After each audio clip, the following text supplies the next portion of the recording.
Welcome to key talks. Chandrababu స్పీచ్లు చూస్తుంటే ఈ మధ్యన ఒక డౌట్ వస్తూ ఉంది. సిబిఎన్ అసలు ఏ విషయాలు ప్రస్తావిస్తున్నారు, ఎందుకు ప్రస్తావిస్తున్నారు, ఇప్పుడు సందర్భం ఏంటి అనే క్వశ్చన్ మార్క్ నాలాంటి ఫాలోయర్స్కి, టీడీపీ మీద అభిమానం ఉన్న వాళ్ళకి, చంద్రబాబుని ప్రత్యేకంగా చూసే వాళ్ళకి మరీ ముఖ్యంగా వస్తుంది. అందుకోసమే చంద్రబాబు స్పీచ్లు రాసే వాళ్ళకి ఒక విజ్ఞప్తి చేయాలనుకుంటున్నాను. మహానాడు 3 రోజులు జరిగిన తీరు చూసిన తర్వాత, చంద్రబాబు స్పీచ్లు ఫాలో అయిన తర్వాత ఇది నా personal request. This is key talks.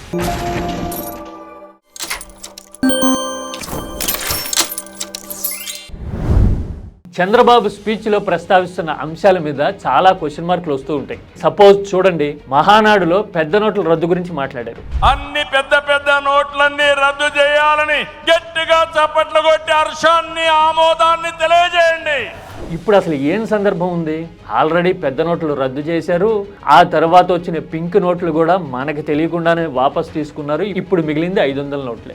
ఈ టాపిక్ని ప్రస్తావించడము, పెద్ద నోట్లను రద్దు చేస్తే కనుక మీ ఆమోదాన్ని తెలియజేయండి అని అడగడంలో అసలు ఉద్దేశం ఏంటి?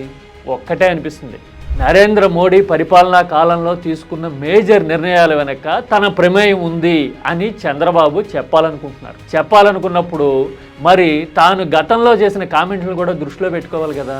పెద్ద నోట్ల రద్దు విషయంలో మనం ఎన్ని తిట్టాము, ఎన్ని రకాలుగా తిట్టాము, అవి ఇప్పటికీ కనపడుతూ ఉన్నాయి కదా. నోట్ల రద్దు వచ్చింది, ఎవరికైనా లాభం వచ్చిందని అడుగుతున్నా. ఇది ఒక పిచ్చి తుగ్లక్ చర్య. మనం కష్టపడి డబ్బులు సంపాదిస్తే ఆ డబ్బులు తీసుకోవడానికి కూడా ఎవ్రీ సిటిజన్ ఈ దేశంలో సఫర్ అయ్యారు. ఇలా కనపడుతూ ఉన్నప్పుడు మళ్ళీ ఇంకొకసారి టర్నింగ్ తీసుకొని అసలు నేనే చెప్పాను అని ఇప్పుడు ప్రస్తావించాల్సిన అవసరం ఏముంది? ఇలాంటివి చూసినప్పుడు ఒక్కటే అనిపిస్తుంది, పదే ఢిల్లీ స్థాయిలో తన ప్రమేయం ఉంది అని చెప్పుకోవడానికి చంద్రబాబు తాపత్రయపడుతున్నారు అనేది క్లియర్, ఓకే. కానీ ఏ విషయాలు ప్రస్తావించాలి అనే విషయంలో క్లారిటీ లేకపోతే ఎట్లా? ఇప్పుడు నోట్ల రద్దు చేస్తే కనుక మళ్ళీ గతంలో తిట్టిన తిట్లన్నీ బయటకు వస్తాయి. ఆ నోట్ల కంటే ఈ తిట్లు పాపులర్ అవుతాయి. పైగా నాలాంటి వాళ్ళంటే అభిమానంతో చంద్రబాబు స్పీచ్ పక్కాగా ఎప్పటికప్పుడు ఫాలో అవుతారు కాబట్టి ఇక్కడ మరో మలుపు తిరిగారు, మరో టర్నింగ్ తీసుకున్నారు అని అర్థం చేసుకుంటాను నేనైతే. కానీ చాలా మంది ఆర్కైవ్స్లో చూస్తే, అంటే ఒక వారం 10 రోజుల తర్వాత ఈ స్పీచ్లు కనుక చూస్తే ఏది ఎప్పుడు మాట్లాడారు అనే కన్ఫ్యూజన్ వచ్చేస్తుంది. అందుకే అయ్యా, స్పీచ్ రాసేవాళ్ళు ఎవరో కొంచెం దృష్టిలో పెట్టుకోండి. ఆల్రెడీ టర్నింగులు తిరిగిన టాపిక్ని అవాయిడ్ చేయండి.